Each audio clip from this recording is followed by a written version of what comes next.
co-founder of the Life You Can Save Adelaide chapter, which I founded with Louise Pfeiffer. The Life You Can Save is an organisation based around raising awareness and giving information about the global poor and some of the most effective ways to help them. So today we're going to hear from two of the charities that the Life You Can Save highly recommends as being highly effective, Oxfam Australia and the Against Malaria Foundation. But before that, I'm just going to give a bit of an introduction to effective altruism, if you haven't heard of it. So effective altruism is part of the broader movement that the Life You Can Save is a part of. So I'll just give you guys an introduction to that. So effective altruism is about combining the head and the heart to do the most good and to be effective at doing good.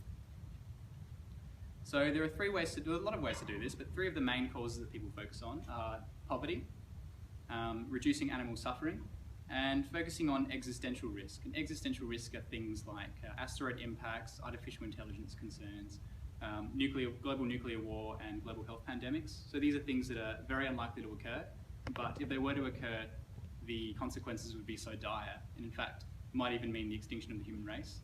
And that is enough to make thinking about these things worthwhile.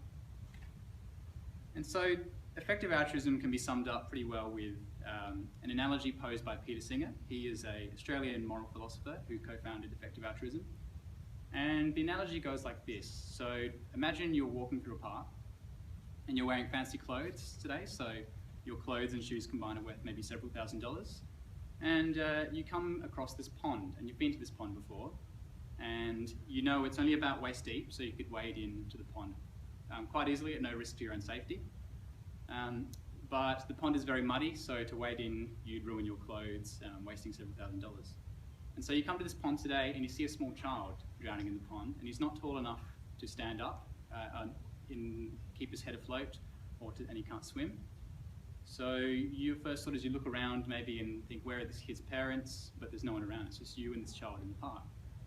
So you have two choices. You don't have time to take off your clothes to protect them. You've got to go in and save this child now, otherwise he'll drown. So you have two choices. You can either save your clothes or go and save this child. And of course, most people would say, of course I'd go save the child. What's a few $1,000s compared to the life of a child? But then Peter Singer would say, if you think this, there are opportunities to save the lives of people, especially in developing nations, for as little as just a few $1,000s. And he'd argue that ethically there's no difference between the life of someone directly in front of you in a pond and the life of someone, say, halfway around the world. And now a lot of people say things like poverty is such a big issue, it's here to stay, what difference could one person possibly make?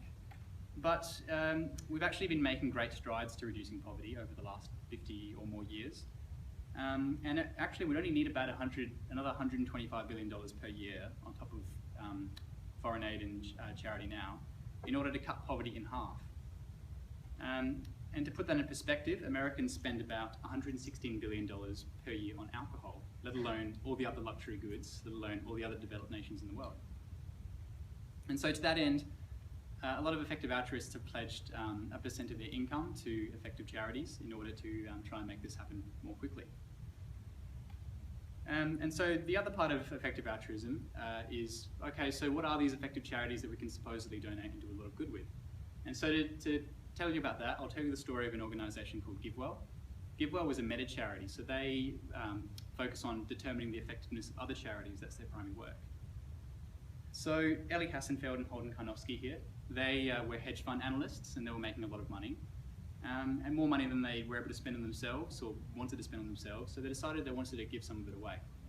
So being hedge fund analysts, they were very focused on metrics and effectiveness, so they wanted to find a charity that they could donate to in order to do the most good. It makes sense, right? When you go shopping for a car, you don't buy the first car you see. You do a bit of shopping around, maybe look which car has the best fuel efficiency, which car suits your needs best, maybe everyone's good at four-wheel drive. So Ellie and Holden started looking online at different charities on their websites, looking for information about their effectiveness, their cost effectiveness especially. But what they found was none of this information was available online. So they actually started calling up some of the charities directly, asking for their information on their analyses and their randomized controlled trials they might have performed. But it turned out not even the charities knew how effective they were being in general. And in fact, one charity got a bit upset because they thought Ellie and Holden were spies working for another charity and were trying to find out their trade secrets. So there is another website that attempts to do this, and that is Charity Navigator, which you may have heard of. It's been around since 2001. But Charity Navigator focuses mostly on transparency of charities and their overhead costs. So overhead are your administrative costs, like your salaries and your office costs, running costs, and your fundraising costs, with the rest being your program costs going towards actually helping people. And so the idea is, according to Charity Navigator, the lower your overhead costs, the better your charity is, because more money is going to the program. But it's not quite that simple, because first, overhead costs are necessary. You need to be paying your staff. And in fact, if you pay perhaps your management team a bit more, you might be able to attract a management team that's twice as effective. So for a small investment, you might actually increase the effectiveness of your program. And also fundraising isn't necessarily a bad thing, because $50 spent on fundraising might raise $100 or even more, and that's not a hypothetical. That happens very often. Sometimes the multiplier effect of fundraising is orders of magnitude, so that's not necessarily a bad thing. So to focus solely on overhead costs is counterintuitive. It's not effective. To Charity Navigator's credit, in the last year they've made an announcement saying there should be more focus on the effectiveness of charities. But GiveWell was founded in 2007, and their goal is to find out what the most effective charities in the world are. So they perform in-depth charity research based on randomized controlled trials, analyses they perform. So randomized controlled trials, if you're not aware, are where you take an intervention, say providing vaccines to a village, and you compare the long-term effects of giving vaccines to a village with another village nearby that's maybe similar, but you don't give that village vaccines. So that allows you to have a good estimate at what would have happened if you did nothing in this village that you didn't provide vaccines, and what happened when you actually provide the vaccines. Because if you provide vaccines and maybe people start getting healthy in the village, who knows, that might have happened anyway, and you can't really tell for sure. So GiveWell provides $25,000 grants to the best charity in each of 5 categories. Which doesn't sound like a lot, and it's not, but what it does is it encourages these charities that want to participate to perform their own analyses, whether internally or externally, and to try and find out how effective they really are being, and to try and maximize their effectiveness. So it's all well and good, but why should we rate charities? Many people believe that it's enough to donate to charities that are honest, but many charities that are honest have programs that don't work or are even harmful. Honest charities try to do good, but don't always succeed in that. And it turns out our intuition isn't very good at picking effective charities or programs either. Some people might think, whether they realise it or not, that they have a special sense or intuition about being able to look at a program and say, that one will do a lot of good, but it turns out that's not the case. So to demonstrate that, I'm going to tell you a story of a program in the US called Scared Straight. This got a lot of press in the US, so you may have heard of it, but it's been running for about 30 years now. And Scared Straight takes teenage delinquents into prison for 3 hours, where they're yelled at, intimidated and threatened by the inmates and the guards. And the idea is that it will deter teenagers from performing crime, and because they don't want to go to jail. And the program claims to have a high rate of success at reducing recidivism and crime rates. So, but as you might have already guessed, it turns out that's not the case. So 9 studies were performed on this. And of those 9, 2 studies found that there was no effect whatsoever on the crime rate, and 7 of the studies found that there was a negative effect on the crime rate. So crime increased in students who went into this program compared to those who didn't, which is a pretty damning thing to say. So that means that the teenagers in this program would have been better off if they were never in the program to begin with. And Scared Straight actually still continues to this day. As I said, it's been running for 30 years, despite these studies in randomized controlled trials. So you might be wondering, how could this possibly be, despite all the evidence? And it turns out, well, the charity looks like it's working because after the program, many of the students, on average, do reduce their crime rate. So, but this doesn't take into account what would have happened anyway if they were never in the program. And it turns out, on average, that students would have reduced their crime rate anyway. But you might be wondering, well, why does it increase the rate of crime? And that's, it's hard to say, but some of the researchers have proposed that this could be due to the inmates and criminals acting as a role model unintentionally for these teenagers. So a lot of the intimidation is along the lines of saying things like, you think you're tough enough to last in here, you wouldn't last a minute, you couldn't handle it. And so unintentionally, being tough actually becomes something to aspire to. But regardless of the causality, there's one thing for sure, and that's that these teenagers would have been better off if they were never in the program to begin with. So it is hard to figure out which programs work. Of rigorously evaluated programs, 75% have little to no effects, and some even have a negative effect. I hope I haven't put you off donating to charities, because that scared straight is a relatively rare case, but it does happen and it's something we need to be aware of. And the situation is actually pretty bad. According to David Anderson, who's the Assistant Director at the Coalition for Evidence-Based Policy, the vast majority of social programs and services have not yet been rigorously evaluated. And of those that have, including those backed by expert opinion and less rigorous studies, many turn out to produce small or no effects, and in some cases, negative effects. So hopefully I've convinced you that it's important to think about which charities are the most effective. So tonight we're going to hear from two of the charities that are recommended by the Life You Can Save as being highly effective. We have Oxfam Australia and the Against Malaria Foundation. So first we'll hear from Julia Sumner from Oxfam Australia. She's the General Manager of Oxfam Australia Trading. She manages Oxfam's 11 shops across Australia and its online store. And Julia has worked for the South Australian Government for 6 years. She holds an MBA from UniSA, where she focused on corporate, social and sustainable strategy. So I guess we'll hear from Julia now. Thank you, Julia.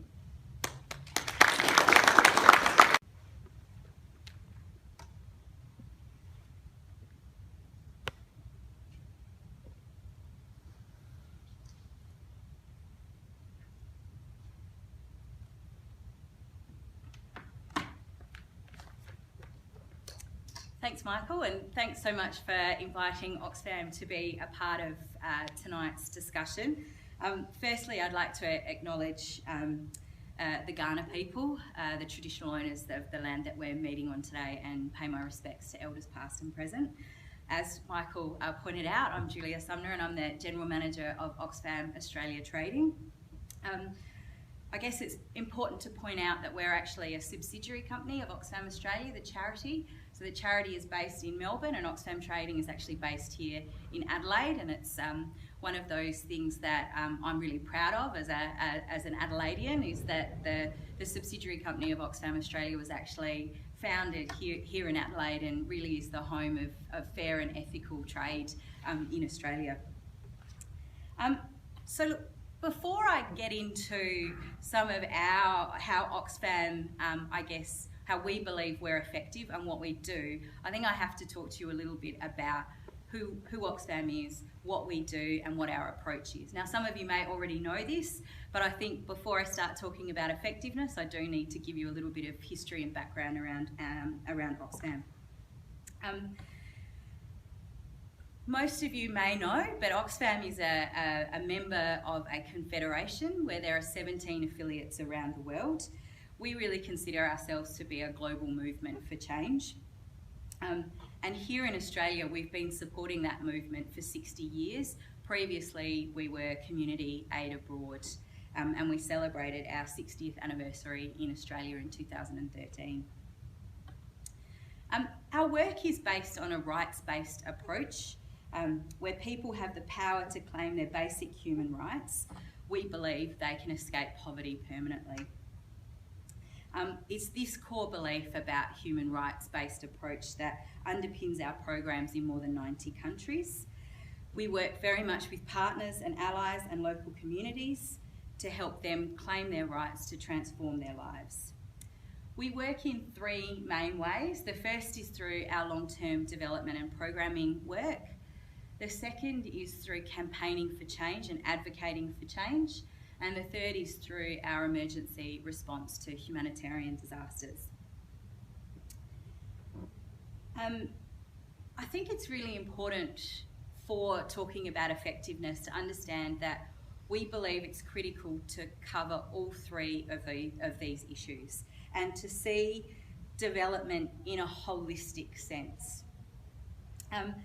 This was one of the first things that was really drummed into me when I joined Oxfam 5 years ago. And it was just about how complex issues of poverty and injustice actually are, and how we actually need holistic responses. And we can't really focus on band-aid solutions. So a well here or a goat there is great and it's important, but it's not actually going to have provide long and sustainable change to communities. This really was, again, drummed home to me in my visit to South Africa early last year, where we were working in this rural community and Oxfam had been working in this rural community for a really long time. And one of the things we were working on this community with was around access to clean water. And one of the key things is trying to empower this community to go and advocate with their local government for access to clean water. So it's really important that the government provides that service, but it's the community that needs to ask the government for that service. However, that's not going to work, and we're never going to be able to teach these communities how to advocate for their rights if they're dying of diarrhoea. So you actually therefore then have to provide access to clean water to help them be able to advocate for their rights. So it's got to be a holistic approach, or you really are just addressing one or two key issues rather than the whole problem. The other really major and important part of Oxfam's work is to work directly with the communities affected by poverty to overcome the challenges they face. And excuse me, I have got a cold and a sore throat, so if I start to lose my voice, please excuse me. And the reason why we work with communities is because no one understands their problems better than they do. And sadly, too often, and in my experience in 5 years and talking to people that have been in the sector for a long time, what we've seen is aid and development organisations from the West flying into communities like the White Knight, thinking that they've got all the problems, all the solutions, and not actually talking to the people on the ground about what is needed. So that is why Oxfam is absolutely committed to working with community-based organisations and working with people on the ground, because we believe that's going to have the most effective outcomes for those people, because they know what they need better than we do. I just thought I'd talk quickly about Oxfam's 6 key objectives from our most recent strategic plan, which really underpin all of our work globally across all 17 of our affiliates. The first key objective is what we call the right to be heard, and this is where Oxfam supports communities and individuals to actively and equitably participate in decisions that affect their lives. So that is sort of the campaigning for change part of our 3 pillars. Gender justice. Women are absolutely at the heart of everything that we do, and we work towards reducing the power, economic, educational and social gaps between men, boys, women and girls, such that women and girls have the opportunity to enjoy all the same benefits that men do. Sustainable food, fixing our broken food system, which sadly allows 1 in 8 people to go hungry every day, despite the fact that 80% of those people are actually involved in food production. Number 4 is what we call fair sharing of natural resources. And this is operating in an environment of ever-increasing global consumption and extraction of natural resources. We support communities maintain access to and the benefits of their natural resources, whilst also creating environments where these communities can have equal negotiation rights over their land. Number 5 is called Finance for Development. And this is basically understanding that we need to change global systems and financing if we're truly to overcome poverty. And that's exactly as you pointed out around how, we need to change our funding mechanisms if we're going to deliver the scale needed to truly overcome poverty. And the final one is around saving lives now and in the future. So this is about working with national governments and communities when disasters strike via immediate humanitarian response, but also supporting governments and communities to be better prepared for when disaster strikes. So this year, you may know, Oxfam has responded to major disasters including Nepal, Cyclone Pam in Vanuatu and the Ebola crisis. However, these are the crises that get media attention. At any one time, Oxfam is probably responding to 20 emergencies around the world. It may be cholera in PNG or floods in India, but there's lots of other disasters that are happening all around the world that don't get the media attention and that don't get the donations from the public. And sadly, I think with climate change, we are going to see more and more of these over coming years. So for us, poverty has many complex causes, which mean there's no one single, easy, quick solution. And unfortunately, there are some aid organisations out there that seem to think that there are very simple answers to the complex issues of poverty. Long-term change of the necessary scale requires more than just supporting people on the ground. It also requires political change, which is why our work must increase the power and self-determination of poor and disadvantaged people, and why it has to include advocacy and advocating with governments and talking to governments. And there are some people who don't like giving money for us to go and talk to the government about aid and development issues. But if you don't have that as part of your holistic program, then you're really going to struggle to make that long-lasting change. I thought I'd give you a bit of a personal example now of the work we do and talk to you a little bit about Sri Lanka. And I've been lucky enough to visit there a couple of times and to visit some of our partners. The first was in December of 2013. So Oxfam's actually been working in Sri Lanka since the 1970s. And since the end of the 3-decade-long civil war, we've been working on 3 main areas. So food security and livelihoods, gender justice and disaster risk reduction. But underpinning those 3 key issues, we also work on 4 big, influencing factors. So peace building and conflict transformation, advocacy, policy and influencing. One of the programs I visited, and this is actually a photo that I took, was working on implementing sustainable agricultural measures with communities in the northeast of the country in Polonnaruwa, which is one of the poorest and most hard hit and still feeling the impacts of the civil war. So Oxfam was working with a local partner called Rainforest Rescue, and they were working with 2,000 farmers in 20 communities. And they were working to train them on forest rehabilitation, sustainable and organic farming practices, and the introduction of climate-appropriate crops and techniques. During this visit, even though this was the packaging, I was absolutely blown away with the quality of the raw materials and the product. And so we spoke with this group and the farmers, and we decided to extend our support to this community beyond just the home farming and the home gardens for those 2,000 farmers and their families, but to see if we could set up a social enterprise and commence a trading relationship here in Australia. So we worked with this group who'd had no experience whatsoever in export or trading. We worked with them for 18 months on product development, packaging, export and marketing. And these were the products that we just recently brought to market. They hit our Oxfam shop shelves about 4 weeks ago. I had no idea how they'd be, how people would react to them, and we've already sold out of 2 of the products in 4 weeks, which is just fantastic news. So we've supported the creation of this product for these farmers, but we've also created a market for them.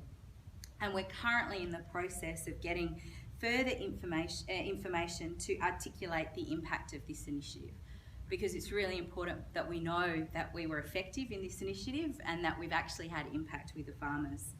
What we do know is that they now have 5 beautiful products that they can sell to us and to a whole range of other people all over the world.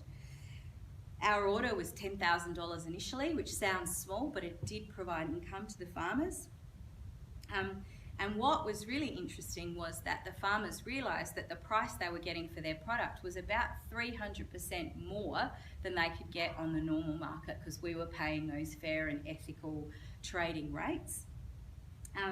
And we've just found out recently that they've actually got 3 new customers for this product in Sri Lanka in the domestic market.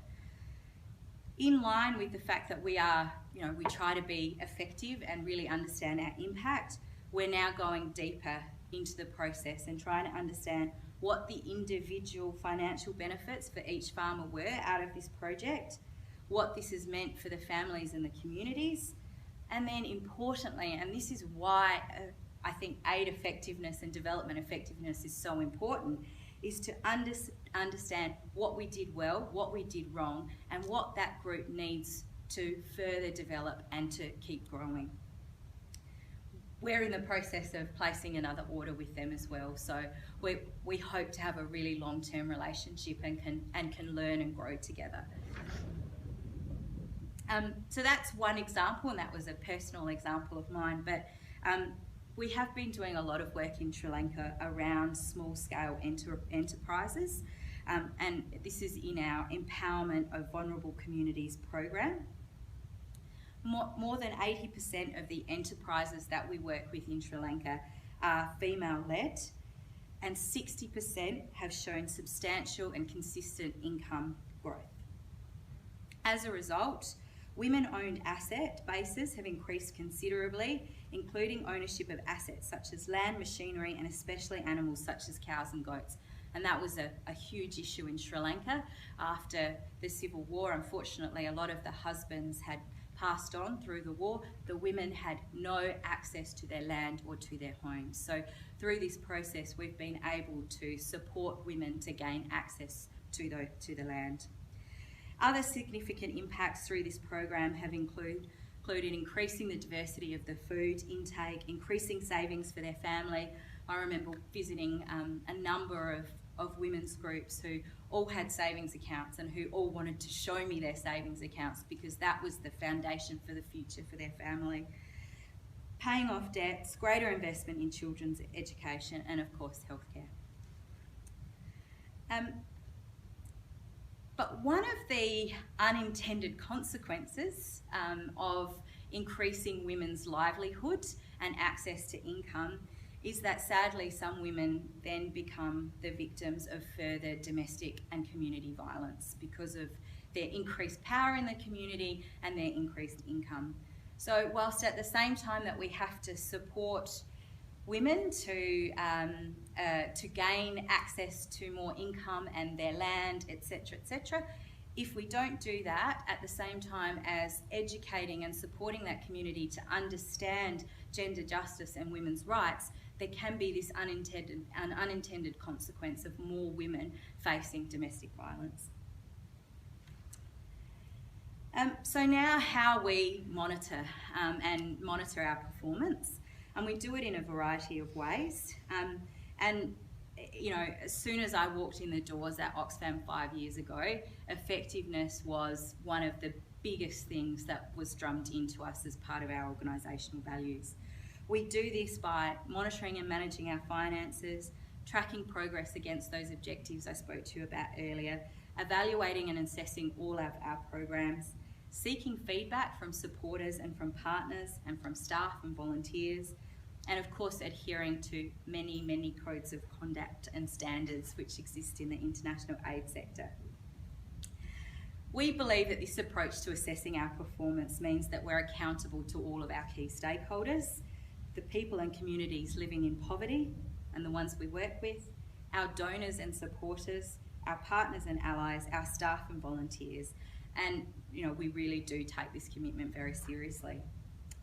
Our work is guided by so many different codes of conduct, and it's important for us that we are a part of that. So, Oxfam International has its own code of conduct that we're bound by. We hold full accreditation status with DFAT, the Australian Government's Department of Foreign Affairs and Trade. We're an active member of the Australian Council for International Development, and then there's a whole lot of other charters that we sign up to. International Non-Governmental Organisations Accountability Charter, People in Aid Code of Good Practice, Refugee Council of Australia Refugee Charter, the World Fair Trade Organisation Principles. And part of adhering to all of that does mean that there's administration costs, but what we know is that a lot of donors want to know that we're meeting those particular codes and those particular elements of principles and practice that are highlighted in there. At an operational level, and this is something from our annual report, we have a number of key indicators, and Michael showed you some of the key indicators that have become renowned in the development sector. And they're probably under three main areas. So the program investment ratio, which is how much we're investing in our programming and humanitarian response globally. I think it's important to point out, and Michael pointed that out, is that's how much we're investing. We need qualitative data to know how effective that investment is. Our cost of fundraising ratio, which is how much it costs to raise those critical funds we need. And then the cost of administration ratio, so how much it costs to administer the agency, administer the different codes of conduct. And you know, I think it's, you know, some people look at this and say, the higher your program investment ratio, the better the organisation. And that's not always the case. And I think it's important to understand sometimes you need to invest more in fundraising in order to get more a couple of years later. So our little graph shows that for every dollar, 69 cents is used directly to support our development advocacy and humanitarian programs. 20 cents is spent on fundraising and 11 cents on administration. Again, from our annual report, and very difficult to read. But what we also do is try and measure the effectiveness of that 70% spend. So we look at what it means for the numbers of people in the targeted location. So, you know, the big number in 2014-15 was that we reached 25 million people in more than 85 countries around the world. We then try and get even more specific into regions. So in Africa, for example, we had 8 projects, 109 partners, 325 program beneficiaries, or that's just people we help, 4 emergency responses, and 1.5 million people reached during an emergency. So we really try to break it down to understand the impact in each region.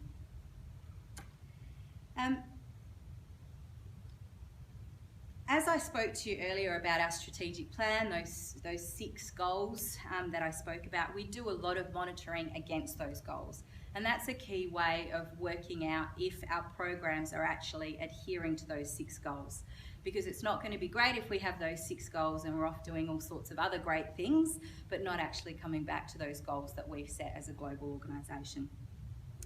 So we have a monitoring and reporting process against these goals where we establish specific measures and indicators of progress for outputs and results for each program. We regularly collect both qualitative and quantitative data. We analyse this data to assess our progress, and we use the findings of those assessments to make appropriate changes to our work in order to continue to work towards achieving our goals. We constantly evaluate what we do. And as I said, it is to demonstrate our impact and effectiveness. But most importantly, it's for continuous improvement. It's to make sure we're doing what we said we're going to do for those communities that we seek to benefit. And if we're not, to learn from that and to make changes and make improvements. It's not just to sit on that information to put in an annual report, it's to make sure that we're constantly improving. The program expertise and performance teams in Oxfam are incredible with their data collection and their analysis. And it's a huge part of aid and development now, and there's, you know, enormous pools of people with huge expertise in this area. And as I said, it's for them that it's their work to ensure that we're meeting our codes, we're meeting our objectives, and we're listening to the people, both who we support, but also who support us.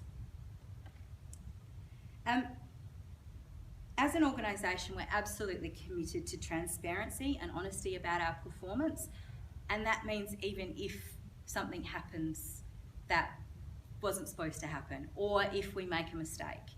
because I think the more we hide our mistakes, the more we become,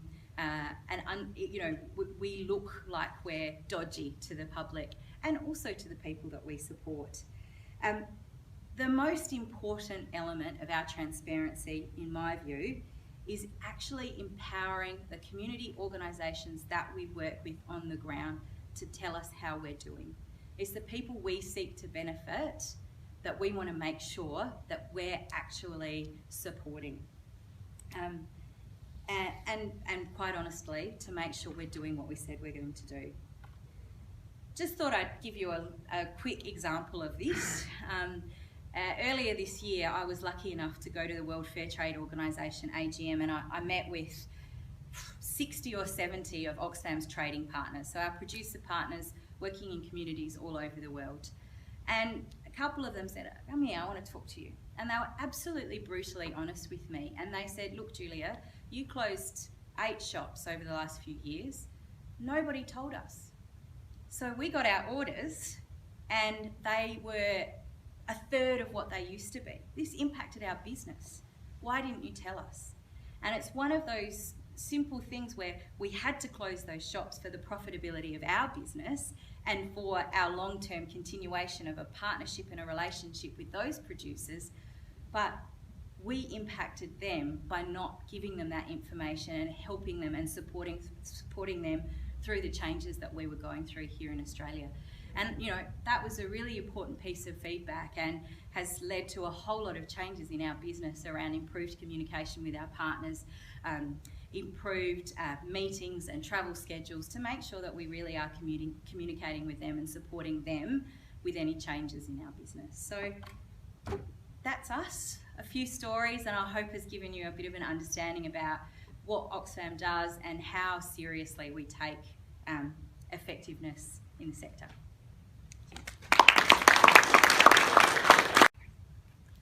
Thanks for that, Julia. So, yeah, I think there were some good examples there of just how complex the world really is. So even when you implement a program, there can be unintended consequences that you have to consider as well. So it's good to hear some examples of that.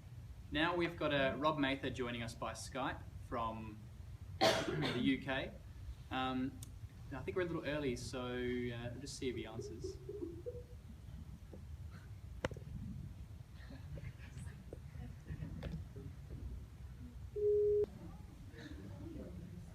Hello, can you hear me? Yes. Can you see me? Yes. Yes. Someone give him a thumbs up. Excellent. Sorry about the little delay there. Good morning, everybody. Or good afternoon.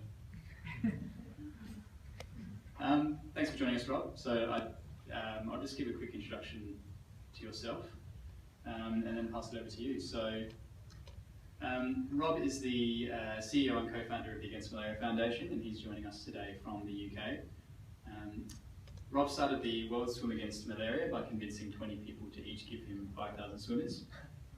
And I think, correct me if I'm wrong, Rob, but you ended up having something like over 200,000 swimmers across the world, which is fantastic. So Rob has a background in business, strategy consulting, event management and publishing. So I'll pass over to Rob to give his presentation.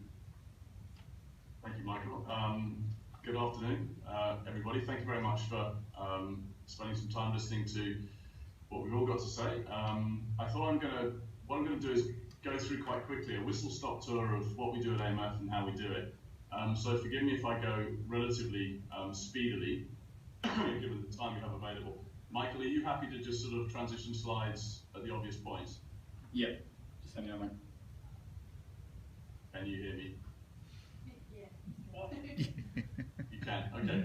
So if you've got a slide up that says the impact of accountability, the two most important words to us at AMF are obviously the impact that we have as an organisation and being particularly accountable at what we do. So if I were to phrase that as a question and say, well, what is the impact of our accountability? The next slide shows that there are two fundamental things that we feel flow from that. The first is that we stop more people from dying from malaria, and we protect more people so that they don't fall sick. And we do that by holding our distribution partners accountable to ensure that the nets that they distribute actually get to the beneficiaries that they intended to protect. And secondly, if we start to do that, we believe we set up a virtuous circle of donors being given information about what we're doing, liking it, and considering hopefully supporting us further. If we skip on to the next slide, and I hover up to not 50,000 feet, because obviously I'm taking us to a runway, but if we were to see this twice every day at the end of whether it's Heathrow or Adelaide or Sydney or JFK, we'd all, I think, turn around and say, well, we should do something about that, particularly if those 4747s were full of under 5-year-olds. And that is the death toll every day from malaria, let alone the pregnant women, let alone many others who fall sick. And so the next slide shows, if we put this in context, malaria is a big problem. It's clearly a humanitarian issue. Nobody, I think, would disagree with that. But it's also an economic issue, because many people fall sick, and if they can't farm, if they can't teach, if they can't drive, if they can't function, you fundamentally affect an economy. Unfortunately, there isn't a vaccine. And the most significant thing we can do to fight malaria is protect people with a mechanical barrier, a net. And as the next slide shows, with a couple of nets in place, for only $3, these are American dollars, I'm afraid, but it's a very, very big part of the solution. It's not the only solution. It's the most effective. It is the most simple. And so what we focus on at AMF, as the next slide shows, is nets. And we ensure that they are distributed. We ensure that they get to the people who need them. It's a big issue, as I'll come on to in a second. We ensure that they're used after they're distributed, because if we distribute them and then for their 3-year lifetime before the next mass distribution, they're not used, we're massively compromising the impact we can have by installing these nets. And we work with national malaria control programs and governments and other partners, and it is a condition of ours that what we do together is accountable, because I'm afraid we can be quite cynical. So if we move to the next slide and quantify what is the impact of these nets, there's some disagreement depending upon the malaria burden in an area, but you're talking about tens or hundreds of nets leading to 1 life saved or 1 death deferred, I suppose I should say more accurately, and many people are prevented from falling sick. And in graphical terms, the next slide shows something that is really very significant. This is a major health issue, and any reduction in a major health issue by tens of % is really quite stark. And that's the sort of reduction we can see when we cover a community. We can reduce malaria rates by 50% and keep driving them down. So this graph, the black line, shows what happened before we distributed nets. There's a seasonal peak, the rainy season, where malaria is worse. Once we've distributed nets and we ensure they're used, and we ensure through malaria education elements of our distribution that they're kept in good condition as far as is possible. We're dealing with very challenging environments when we distribute nets, households, not houses. These are the sorts of declines that you see. And this slide, in a sense, is the one that indicates to all of us that we can fundamentally change the livelihoods of a community if people are not falling sick at the level they were before. So why haven't we achieved massive inroads into malaria such that it's now almost trivial? Well, there are 2 problems we have with malaria control. The first is a fact, and the second is a very strongly held opinion of ours here at AMF and other colleagues. Money is in short. Great, okay. So the 2 things that prevent us from having moved to a position where we brought malaria radically under control are money, which is a fact, really. I guess I'm expressing, sharing a fact and an opinion here, a strongly held opinion. The fact is that we don't have enough money globally to deal with malaria. We're short by a couple of billion. And that means that lots of communities go unprotected. And that leads to deaths, and it leads to people falling sick in numbers that we think are wholly unacceptable, because it's eminently achievable that we could cover everybody if we had the money. That money largely comes from governments. It doesn't come from the private sector. In fact, there's very, very little money from the likes of us and corporations. And why is that? And our very strongly held view is that it is not unfamiliar to many of us to have words like theft and corruption and issues that relate to trust surround the African continent. to do with governance and so on. And I think that over the 10 years that I've been involved in AMF, many conversations come back to these sorts of themes. And I think that there is a lack of accountability for many people, giving money to causes where there isn't the same level of insight and understanding of what's actually going on and what happens to my money. So as the next slide shows, perhaps rather graphically and also slightly humorously possibly, is that I would suggest that it isn't just an elephant in the room when it comes to dealing with some aspects of international aid, and I think malaria is included. It's a herd of elephants in the room. The next slide is really what that elephant or those elephants are, and it's theft. Now, the vast majority of people we've come across when we work in particularly Africa are decent, honest individuals full of integrity, like in most other countries. But the issue is not that. The issue is that if you give an opportunity to a small proportion of people, then you may find that these nets go missing at a very large scale, containers of nets disappearing. Or the example I'm using here is that if we look at a health worker who earns $150 a month, a bale of nets the size of a chair, so 100 nets, 70 by 60 by 30 centimeters, is worth $900 on the black market. So you're looking at 6 months worth of money. So you can see that there is definitely the incentive there for nets to go missing. And so that's something that we need to operate and realize that it's part of the backdrop of what we're trying to achieve. So as our guiding principles indicates, beyond impact obviously is where we start from, but accountability is the next thing on the list for us. It's extremely important. And its sister, transparency, and obviously we try our best to be as efficient as we can in the work that we do. It's been interesting over the last few years that organisations that prod charities and hold them to account, we're very pleased to see them, as you can imagine, with our attitude to accountability and transparency. So we're very happy to be held to account by external organisations. Everything we do pretty much is able to be seen by people. There's nothing that we feel can't be shared, because we are a public organisation with the public's money, so everything should be out there in the public domain. So we've benefited very well from the evaluations of us by others. Let me, if you like, pause at this point and just spend a few slides going back in time and just giving a little bit of background about how we were formed and how we're structured. So I started AMF back in 2005, as Michael indicated. I wanted to get a few people to swim. We ended up with 250,000 people swimming, lots of people.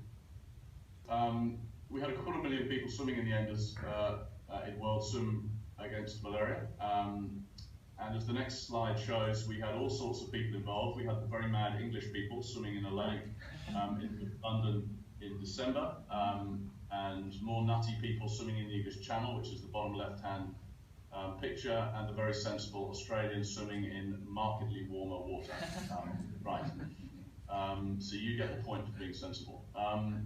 We had involvement in about 130 countries, people swimming in many parts of the world, and as the following slide shows, it was particularly important to me that we had lots of children involved, given 70% of the deaths from malaria are children under 5. So our structure as an organisation is we're pretty lean. There are 3 of us who work full-time. We leverage technology significantly. We basically try and design out pretty much all of the admin that surrounds what we do. And I was pretty shameless in setting up the charity and calling a lot of organisations and saying, please will you help me, but I don't want to pay you. I mean, it was slightly more polite than that, but I didn't feel that lots of organisations needed $5 more than a couple of kiddies in Africa needed a net. So we're very proud of the fact that no organisation that's ever supported us has stepped away, and the only cost we have as an organisation globally, in terms of our central costs, it's not fundamental to the way we operate, it just gives you an indication of how we approach things, is one person's salary, and that's our head of technology. So although we're registered in 12 countries around the world, including Australia obviously with DGR status, we get by on about $120,000, $140,000 a year American, which is one person's salary plus lots of taxes, I'm afraid, on top of that. We have lots of distribution partners who work in the field with us, or a number of them, and we work with co-funding partners where we will sometimes fund the nets and they will fund the non-net costs. So we're we have a very particular structure that assists us with delivering what we seek to deliver. And our achievements to date are that we've raised north of $40 million, which means that we have or will protect somewhere like something around 25 million people. We operate now in relatively few countries. We've operated in tens of countries over the years, but we now focus on multi-million net distributions, so fewer of them. And we're starting to influence national malaria control programs in the way they view data verification systems and, I'm pleased to say, accountability. And that really is very important to us. It's not just the people we can protect, but how we can share with others the way we do things and the results we have, and if they're adjusting their procedures as a result, then that we think is really good. In terms of the support base we have, you'll see on the next slide that the donors, like all of us, I would probably suggest, giving relatively modest amounts of money are our bedrock. We've had many tens of thousands of donations, and what that allows us to do, alongside a point that I skipped on the previous slide, which is we've recently received a grant of close to $23 million from Good Ventures, which is the foundation run by one of the founders of Facebook, Mark Zuckerberg's roommate, a man called Dustin Moskovitz, and his wife Carrie Tuna. And alongside large donations like that, that, as you can imagine, are relatively infrequent, and the bedrock of support we get from the vast majority of donors, as the malaria opportunities slide shows, we can now start to talk to national malaria control programs about closing net gaps in their country so that nobody remains unprotected. And that's the focus of the negotiations and discussions we're having at the moment. It means that added to the $23 million we're allocating, we are about to double that, but it still leaves a gap of about $50 million against the scale of the net need just in the 5 countries in which we're having discussions. So I'm afraid this is a very big gap. The next slide, as we move towards the end, looks at what we do in Malawi in one distribution. This one is in Malawi, and there are 4 things that we focus on when we carry out a distribution. It's centered on making sure we go to every single household that needs nets to establish exactly how many they do need. So it's very comprehensive. It is not difficult to do. It is not expensive. In fact, it is a relatively modest part of the entire cost of a distribution, but it means we underpin a distribution with fabulous data. That means that we can accurately distribute nets, and if a household needs 3, they get 3. If they need 4, they get 4. And so everybody can be protected. We then follow up those nets, as I mentioned earlier, after the distribution to ensure they're being used. And what I'd now like to do is just give you 4 examples of how we put into practice that philosophy or that guideline of accountability operationally. So the first example is that we monitor a distribution, as the previous slide indicated, and this in fact is one from the Democratic Republic of Congo, which is one of the most challenged countries in the world, the 2nd poorest, where 500 children under 5 die from malaria every day in the DRC alone. And this shows GPS data indicating to within 6 meters where about 700,000 nets were distributed in close to 250,000 households. And we use smartphones in this circumstance, which is, again, a rather interesting juxtaposition of a very challenging environment using very modern technology. It's not difficult to do. There are challenges, certainly, but it's eminently achievable, this sort of level of accountability, while reducing cost, indeed, when using smartphones. The second example I have is after the nets have been distributed. We go back to 5%, fully 5% of the households, randomly selected, unannounced visits, to understand exactly what coverage levels are being maintained. And the sort of data we gather allows us to share with district health officers what's going on, so that, as this slide indicates, rather than that district health officer allocating scarce resources to go to all 37 health centre catchment areas in his or her district, he or she can focus on the 8 that have a significant level of nets that are present but not hung for whatever reason. And so this is how the use of and the pursuance of data means that we're all held accountable, we can be incredibly transparent with what's going on, and it can drive actions and improve impact. The next two slides, example 3 is the next one, focuses on donors. What we do as an organisation is we list every single piece of money we receive. By default it's anonymous, but the vast majority of people choose to put their names against online donations, but it's a personal choice. And it means that we can show all the money we receive, but also match each individual donation to a specific distribution. So we can start to engage donors and show a little more courtesy than saying that their money goes into you know, a big box and we'll give you a glossy report at the end of the year. And indeed, as example 4 shows, because we allocate individual donations to a distribution, we can say to donors, you are one of 300 and something odd donors from this many countries who collectively have funded the nets that went to this area. So there's a level of granularity that we think is appropriate, and really we found that engages donors in what we do. Now, before we skip to the next slide, this is a 2-minute video that I'm going to ask Michael whether we've got time for this, because I know that I might have run over. No, we've got time, Rob. We can play that. You happy to play the slide? Yeah, I'll play that now. Okay, so this just gives you a couple of minutes of showing you exactly what goes on, the sort of thing that goes on in a distribution.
Alright, that's done, Rob. So it gives you an idea of the sort of work that goes on at the pointy end to make sure the nets actually get out to the people who need them. And the last slide, I wanted to leave us all on a note of optimism, and for me it's more than a note of optimism. We've made terrific progress over the last 15 years, so terrific that I give it a sort of a B or a B+, and that's against my children's grading at school that goes through A and A star. So we're not quite there yet, but we've clearly made progress, and that's been a very big part of that. But it's salient for us to, or salutary for us to realise that a child, let alone the other people that suffer from malaria, dies from malaria every minute. So there's an awful lot of work still to do. There is no silver bullet right now. Nets are a really big part of what we do. Research is a really important part into a vaccine, but we can do an awful over the next 10 years. And as one member of the malaria community, and I don't know who said this, but I thought it was quite a neat line, you know, we know what to do, let's get on with it. And that's our appeal. When we talk to others interested in trying to help tackling malaria, we can do something, we should get on with it. Thank you very much for listening.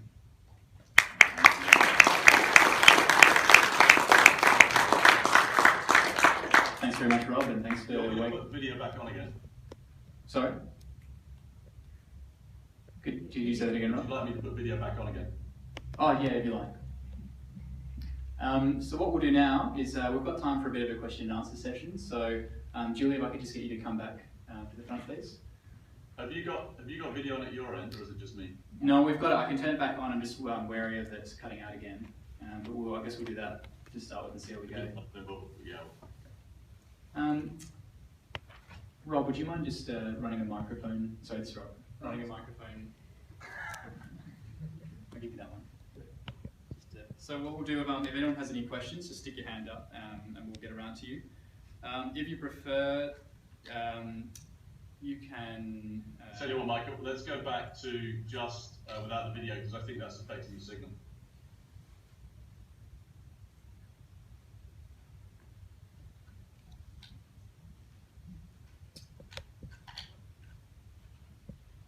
Do you want to kill your video, Michael? Because I think I'm...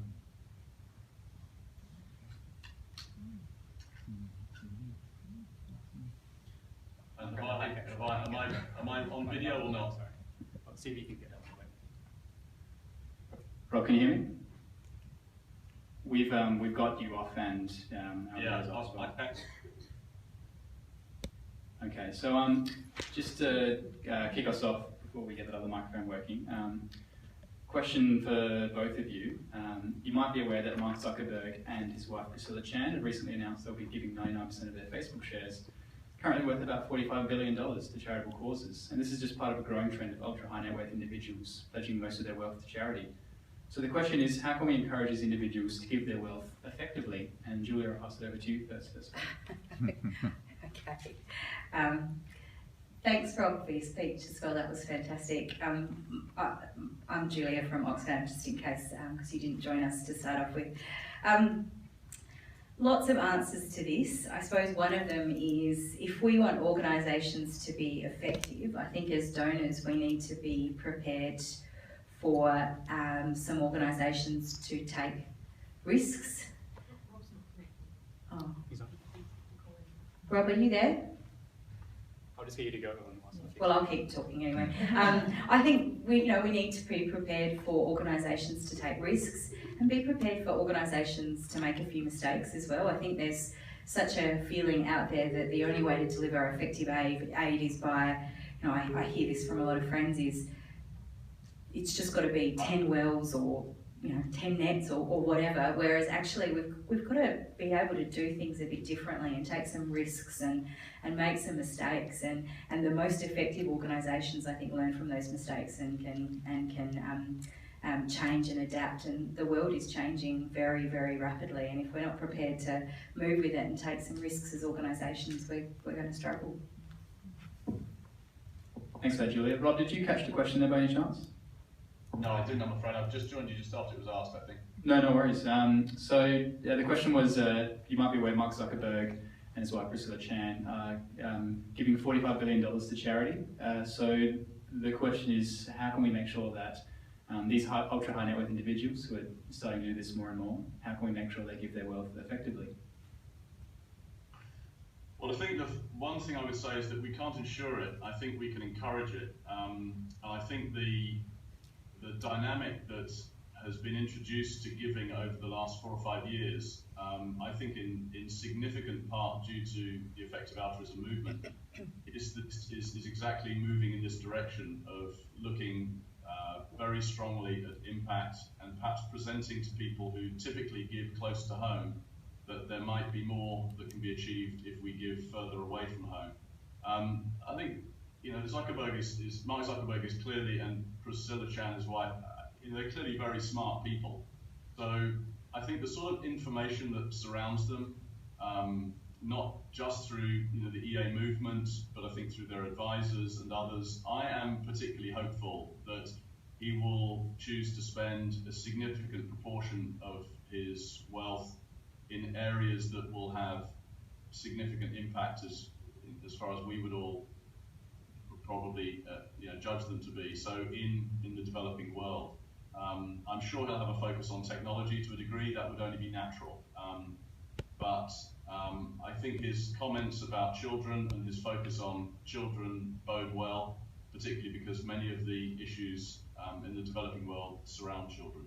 So I would certainly not choose to try and ensure he does certain things. I think there'll be lots around him that will encourage him, and I'm hopeful. Great. Great, thanks Rob. Do we get a microphone? Do we have any questions here? Yeah, we've got one here.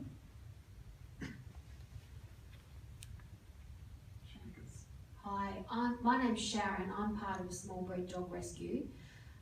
We rescue many senior dogs and special needs dogs. Sometimes, or most times, we find that we can't rehome them. So we spend almost $1,000 on each dog that we rescue. Then we have to find a foster home to look after them, and then we look after their vet bills. So I've set up a corporate sponsorship page on our website. We just need to find out how to get those corporate sponsorship packages out to corporate sponsors. At the moment, we're just going through Yellow Pages and getting email addresses. So I don't know how I can do that more effectively. So the question is, how can we get sponsors for charities more effectively? Yes, right? yes. Rob, can we go to you first for that one? Yeah, I think that what I would suggest is that if you're looking to gain support, you have to get in front of people, particularly if you're looking at relatively significant sums that run into thousands of dollars, and simply persuade them of your case. I think the personal interaction works well when you're talking about relatively significant sums of money, but in essence, it all comes down to the rather brutal, what product are you trying to sell. In a sense, it sounds rather commercial to view it that way, but I think a lot of people make decisions either on the basis of pure emotion or on the basis of, is this a good place to put my donations? So I think you've just got to get in front of people, and my technique over the years has been to pick up the phone to the first person whom I think might be able to guide me and say, who the flipping heck do I need to talk to who will help me solve this particular problem? And often it is a friend or it's an acquaintance who is in the right role, job, who will say, I tell you what, you need to talk to John or Mary or Frank because I think they might be interested in what you've got to say. And lots of people, most of us like to be asked for our advice and our guidance. And when you're introduced to a third party by somebody else, they'll often see you, they'll listen to you on the phone. And so I think those small techniques can give you a much better chance of having a positive outcome. So I would agree. I mean, I think going door to door, going through the Yellow Pages is, we do that. Just recently we've got our Christmas catalogue out there, and we've literally got shop staff, volunteers, myself included, going door to door. It's the best way. You'll probably get 50 rejections before you get one positive, but that's what you've got to do. Having a compelling case is incredibly important, and I think finding who those decision makers are, so asking who the decision maker is really important. But we go door to door, we do exactly the same thing, and we're a pretty medium-sized charity. So I'm not doing anything wrong then. Absolutely not. I think that's a great point about rejections. I think it's really well made in that if you believe very strongly in what you're doing, I think J.K. Rowling had 43 rejections for some book about some Potter guy. So you've just got to keep at it and not be ground down. Keep going. Thank you. Thanks, Rob and Julia. And question here. Hi, my name is Joshua, and I've got a question. But first of all, thanks, Michael, for putting this event on. I appreciate it. And thanks, Rob, and it was Julia, was it? Julia. Yeah, for participating. It's awesome.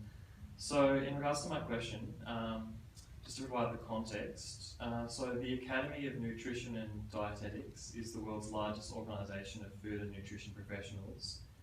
And they've published a statement saying that an appropriately planned vegan diet is healthful, nutritionally adequate, may provide health benefits in the prevention and treatment of certain diseases, and is appropriate for individuals during all stages of the life cycle, including pregnancy, lactation, infancy, childhood and adolescence, and for athletes.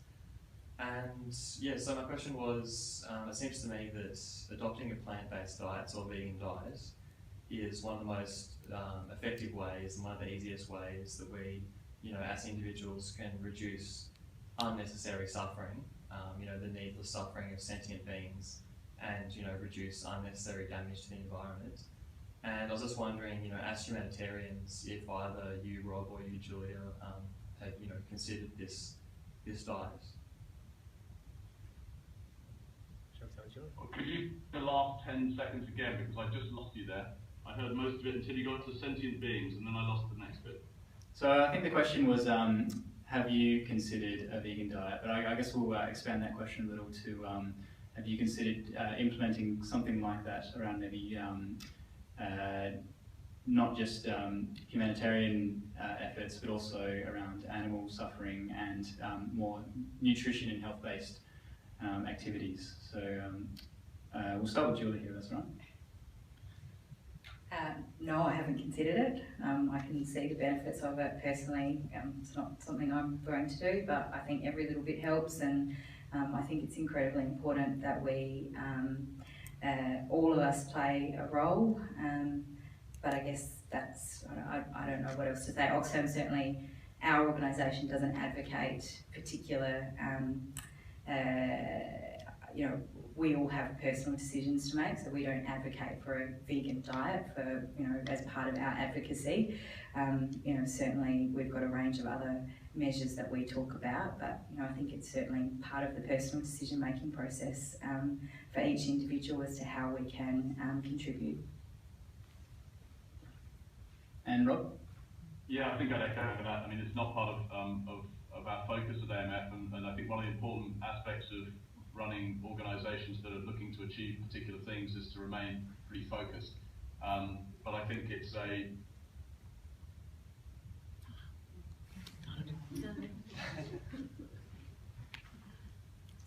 Give it a go. Reconnect. Maybe he's just thinking.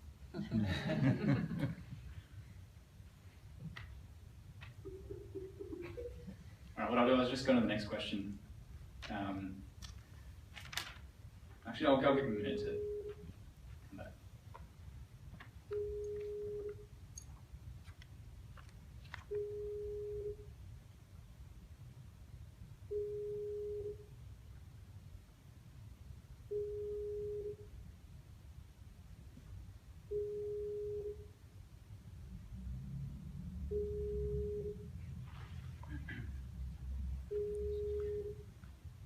We might move on to the next question, unfortunately, until we can get Rob back. So that is, we've got a lot of students in the room tonight, and some of them might be thinking about ways they can get... Oh, sorry. Yeah, we'll go to you first. Sorry about that. That's my mistake. Sorry, is this working now? Sorry, I've already been handed a mic for the next question.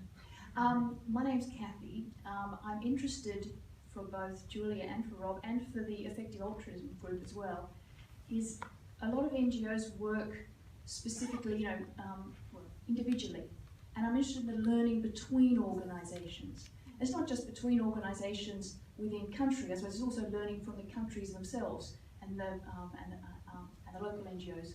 So I'm looking at what is Oxfam nor the Malaria group spoke about how they're working with others. You know, Bill and Melinda Gates is doing a lot on malaria, and I'm sure there's a lot of links to be made between those organisations.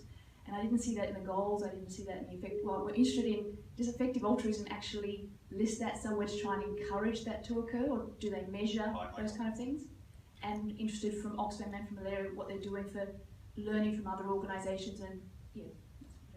Sure, so just for Rob, sorry, we moved on to the next question, but the question here was, I guess, is there, with Oxfam, with Against Malaria Foundation, with Effective Altruism, is there an effort to share learnings and collaborate with other organisations? Was that the question?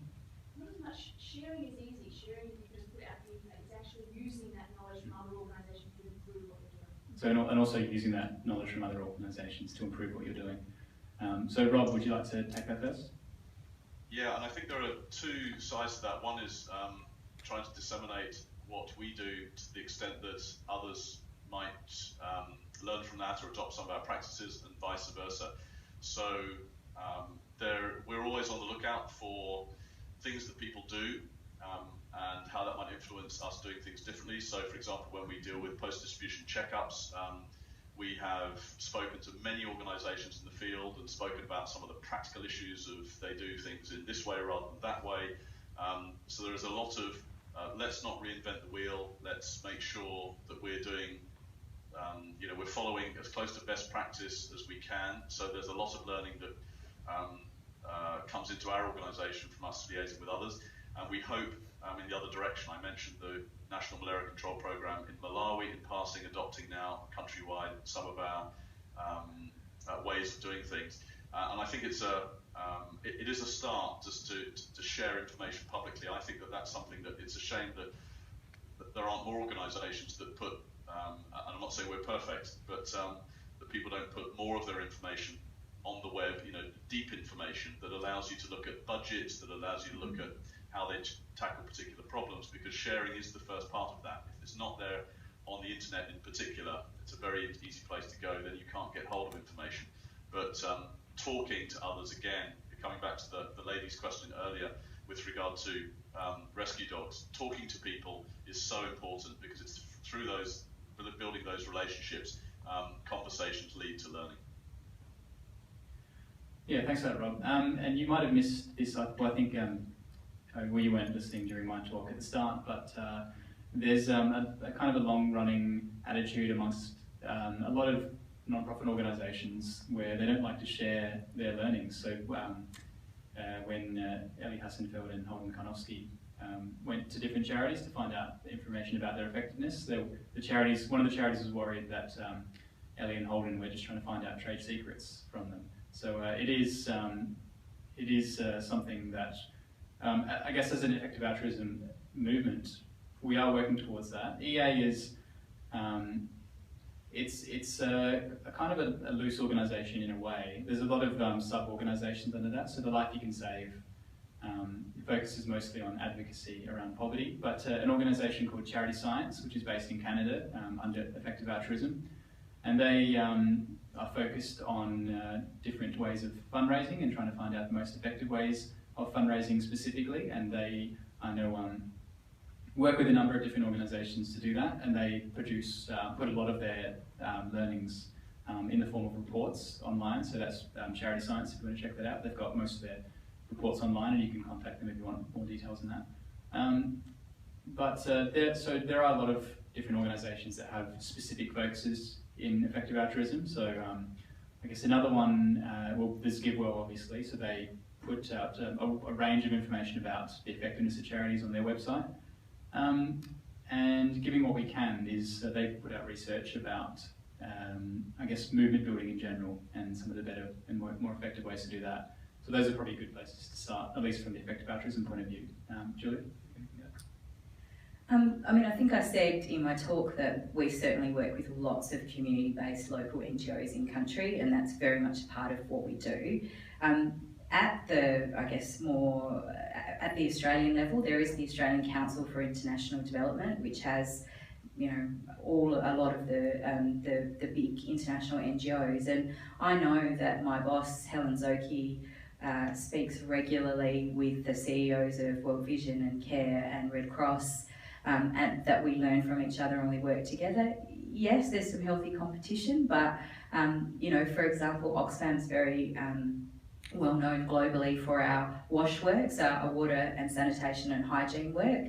So certainly in humanitarian responses, for example, I know that there's a sort of humanitarian consortium group that get together in a humanitarian response of international NGOs to work together and to utilise their own expertise. So it may be that Oxfam provides the water and sanitation because that's our expertise, and World Vision provides the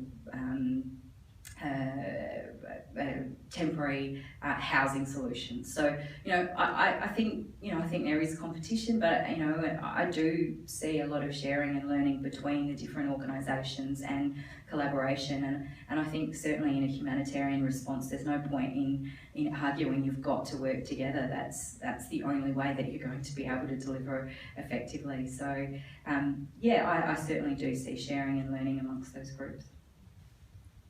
Great, thanks. We've got another question on the floor here. Yes, directed probably more to you, Rob.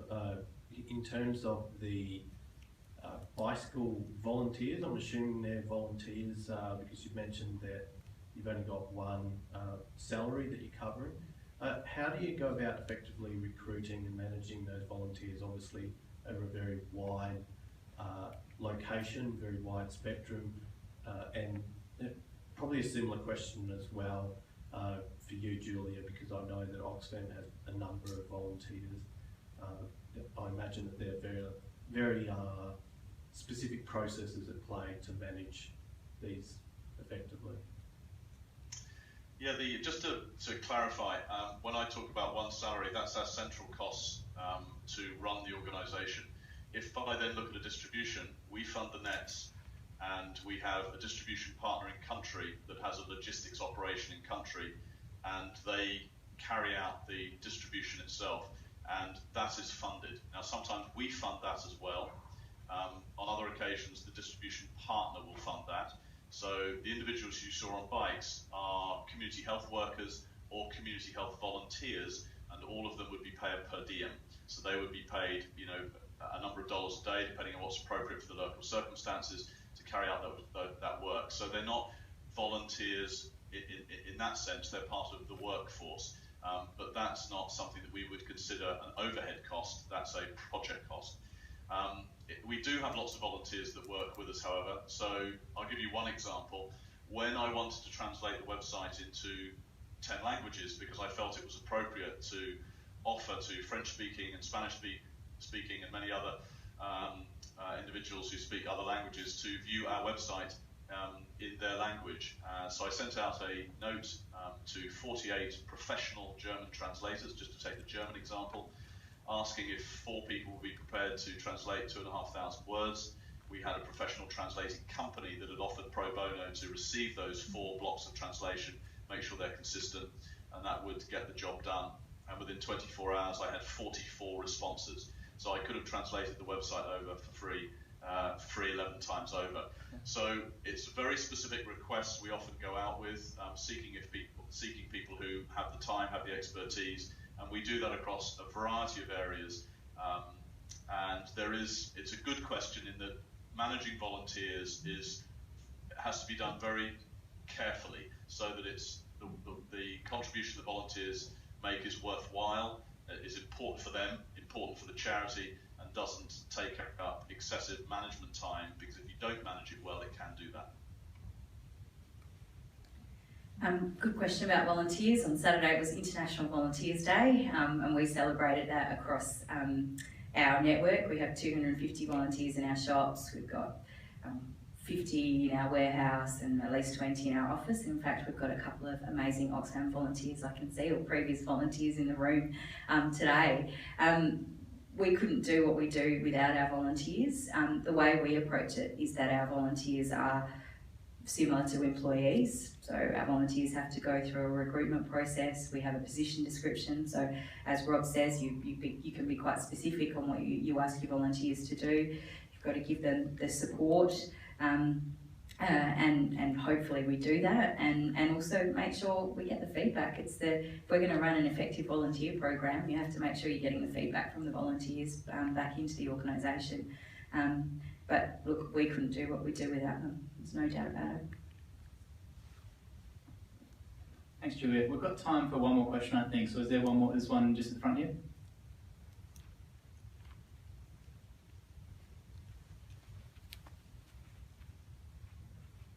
I just wondered, with an emphasis on overheads, giving a kind of disincentive for investment and innovation, why, when you sell your charity, do you still place the emphasis on kind of having low overhead costs? Is that a strategic thing? Like, why do you still do that? We don't place an emphasis on low overheads, we just have low overheads. And I think it's a good question in the sense that an organisation that's got 2% overheads versus one that's got 10, it may well be that the one with 10% overheads is doing a better job because they're monitoring and evaluating their work much more effectively, and the prior organisation is not. So we don't place emphasis on it per se, but I suppose one of the things that we feel perhaps is thought-provoking to others sometimes in what we do is that there are ways of doing things that reduce the funding you need to bring in, which is often a significant challenge to many organisations to, run the admin, if you like. And our example, perhaps we're at the more extreme end, where we have just about everything provided pro bono, but it also links into something that will be different from Julia's organisation. Oxfam is a much more complicated organisation than we are. We are very simple in the way that we're structured, and so we have an opportunity, if you like, to drive down those costs so that when people give us money, simply, rather than using it to fund the organisation doing what it, putting us in a position to do what we want to do, we can actually use that money to do what we want to do. But we don't think that it holds us back from innovation or monitoring, hence the use of smartphones and the level of monitoring we do, which is beyond what most organisations in our area manage to achieve. I guess from Oxfam's perspective, we do a lot of market research, and there are a lot of people that look at really simple indicators to decide where they want to put their money, and putting, cost of admin is one of the things that people look at, how much of my money is going into the actual program. So we do have to focus in on that. It is difficult because, one of the things I think we'd like to do is invest much more in technology, but you're probably going to need a really significant upfront investment, which would then put your cost of admin ratio right out of whack for the following year, and then you have to explain that. And I think that's fine, and I think Oxfam is happy with that. As long as there's a really good explanation, we can explain that to donors as to why we might be investing in fundraising, or why we might be investing in a particular technology that would be seen as administrative costs. But there are still people out there, a lot of people out there, who would rather put their money into knowing that their money is going into 10 wells rather than going into innovative practice within an international NGO. So we've got to balance that, because you've got to innovate and grow for the future, but you've also got to listen to your donors and make sure that you can get that money, and that you're selling an appealing proposition to those donors as well. So it's a complex question, I think. Yeah, that's a good point about having to listen to your donors. There's a TED Talks video about a charity, off the top of my head I can't remember the name, but this charity spent 5 years after they were founded, specifically spending almost all their money on fundraising with the intent of building up a massive scale. And then once they had a lot of donors and a lot of money, they were then going to spend that money on medical research. So they spent 5 years building up this massive scale with only a small amount of money going towards the programs.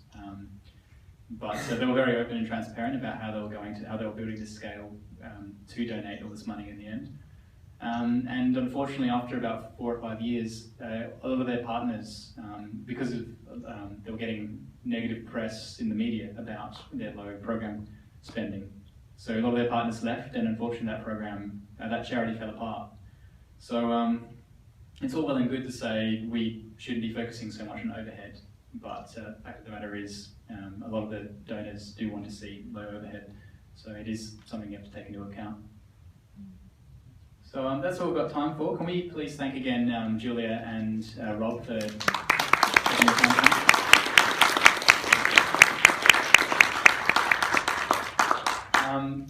Rob, I've just got a few concluding remarks here, but if you'd like, you can either disconnect or stick around for a few minutes. Yeah, I'll stick around. Great.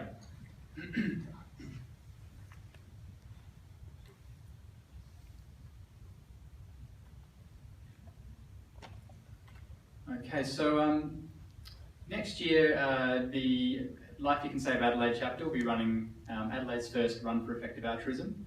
This has been done a few times on the east coast of Australia, but for the first time in Adelaide we'll be doing it, and we run to schools, community groups and businesses over several days to talk about effective altruism and raise money for effective charities. So we'll be doing this in the first or second quarter of next year, so if you'd like us to come talk to your community group or school, business, or even charity, we're more than happy to do that, so just come have a chat to us after and we'll be happy to make that happen.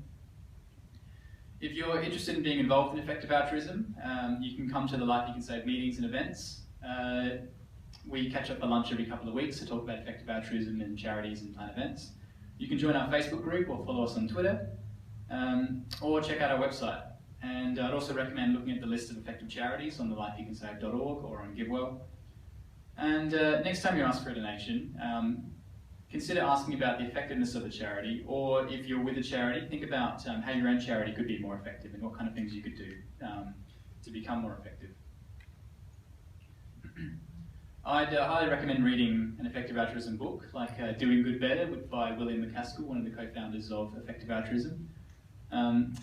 I've got one copy here, so if you want to come have a look after, you can feel free to come have a flick through. And it talks a lot about some of the more counterintuitive ways of doing good, just in everyday acts. So I could probably talk about that kind of stuff all night, but if you want, for the sake of time I won't, but if you want, just come have a look. But we're also selling copies of Peter Singer's books, the other co-founder of Effective Altruism. So we've got 2 of his books here, The Life You Can Save and The Most Good You Can Do. And we're selling them for $10 each, and that $10 entirely goes towards the Run for Effective Altruism and effective charities. So as I said, a lot of effective altruists have pledged to keep 1% of their income. And it turns out, in order to end poverty and to do a lot of good, it would only take everyone in developed nations giving as little as a few % of their salary. So I'd encourage you to consider that. And also consider asking people to donate to an effective charity for Christmas in lieu of gift giving. I've done that before, and I have to say it's one of the most satisfying things I've done. So I'd definitely recommend that. But that's all we have time for. We've actually got, I'm sorry we don't have one for you, Rob, because you're not present, but we've got one for Julia, a bottle of wine here. So thanks very much, Julia. I'll give this in a moment. But thanks to Rob and Julia for taking time to present to us. I know, Rob, it's quite early in the UK at the moment, so we really do appreciate it. Thanks for your time, and thanks everyone for coming.